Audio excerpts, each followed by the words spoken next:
ನಾಯಕನಹಟ್ಟಿ ಪಟ್ಟಣದಲ್ಲಿ ಇಂದಿರಾ ಕ್ಯಾಂಟೀನ್ ಉದ್ಘಾಟನೆ. ನಾಯಕನಹಟ್ಟಿ ಪಟ್ಟಣದಲ್ಲಿ ವಾಲ್ಮೀಕಿ ಪ್ರತಿಮೆಗೆ ಪುಷ್ಪಾರ್ಚನೆ ಮಾಡಿದ ನಂತರ ಮೊಳಕಾಲ್ಮೂರು ವಿಧಾನಸಭಾ ಕ್ಷೇತ್ರ ಶಾಸಕ ಎನ್.ವೈ. ಗೋಪಾಲಕೃಷ್ಣನವರ ಅಧ್ಯಕ್ಷತೆಯಲ್ಲಿ ಇಂದಿರಾ ಕ್ಯಾಂಟೀನ್ ಉದ್ಘಾಟನೆ.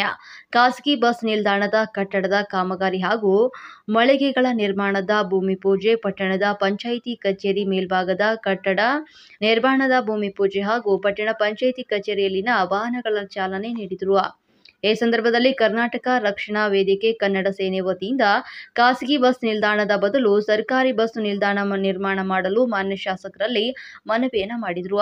ನಮಗೆ ಖಾಸಗಿ ಬಸ್ ಬೇಡ, ನಿಲ್ದಾಣ ಬೇಡ, ಸರ್ಕಾರಿ ಬಸ್ ಬೇಕು, ನಿಲ್ದಾಣ ಬೇಕು ಅಂತ ಕರವೇ ಕನ್ನಡ ಸೇನೆ ಹೋಬಳಿ ಅಧ್ಯಕ್ಷರಾದಂಥ ಜೋಗಿಹಟ್ಟಿ ಮಂಜಣ್ಣ ಶಾಸಕರಲ್ಲಿ ಮನವಿಯನ್ನು ಮಾಡಿದರು. ನಾಯಕನಹಟ್ಟಿ ಪಟ್ಟಣಕ್ಕೆ ಸರ್ಕಾರಿ ಬಸ್ಸು ನಿಲ್ದಾಣಕ್ಕೆ ಅನುಮತಿ ಕೊಟ್ಟಿಲ್ಲ, ಖಾಸಗಿ ಬಸ್ಗೆ ಬಸ್ಸು ನಿಲ್ದಾಣಕ್ಕೆ ಅನುಮತಿ ಸಿಕ್ಕಿದೆ. ಈ ವಿಚಾರವನ್ನ ಸಾರಿಗೆ ಸಚಿವರಿಗೆ ಹಾಗೂ ಮೇಲಾಧಿಕಾರಿಗಳ ಗಮನಕ್ಕೆ ತರುತ್ತೇನೆ ಅಂತ ಶಾಸಕ ಎನ್.ವೈ. ಗೋಪಾಲಕೃಷ್ಣನವರು ತಿಳಿಸಿದರು. ಈ ಸಂದರ್ಭದಲ್ಲಿ ಪಟ್ಟಣ ಪಂಚಾಯಿತಿ ಅಧ್ಯಕ್ಷೆ ಮಂಜುಳಾ ಶ್ರೀಕಾಂತ್, ಉಪಾಧ್ಯಕ್ಷೆ ಬೋಸಮ್ಮ, ಸ್ಥಾಯಿ ಸಮಿತಿ ಅಧ್ಯಕ್ಷ ಸೈಯದ್ ಅನ್ವರ್, ಮುಖ್ಯಾಧಿಕಾರಿ ಶ್ರೀನಿವಾಸ್, ಪಟ್ಟಣ ಪಂಚಾಯಿತಿ ಸರ್ವ ಸದಸ್ಯರು, ಜಿಎಂ ತಿಪ್ಪೇಸ್ವಾಮಿ ಮತ್ತು ಎತ್ತಿನಹಟ್ಟಿ ಗೌಡ್ರು, ಮುಖಂಡರಾದಂಥ ಪ್ರಭುಸ್ವಾಮಿ, ಬಂಡೆ ಕಪ್ಪಿಲೆ ಓಬಣ್ಣ ಮತ್ತು ಬಸಪ್ಪ ನಾಯಕ್, ನಾಗೇಶ್ ರೆಡ್ಡಿ, ವಕೀಲ ಉಮಾಪತಿ ಮತ್ತು ಪೊಲೀಸ್ ಪಿಎಸ್ಐ ಪಾಂಡುರಂಗಪ್ಪ, ಬೆಸ್ಕಾಂ ಅಧಿಕಾರಿ ಬೋರಣ್ಣ ಮತ್ತಿತರರು ಹಾಜರಿದ್ದರು.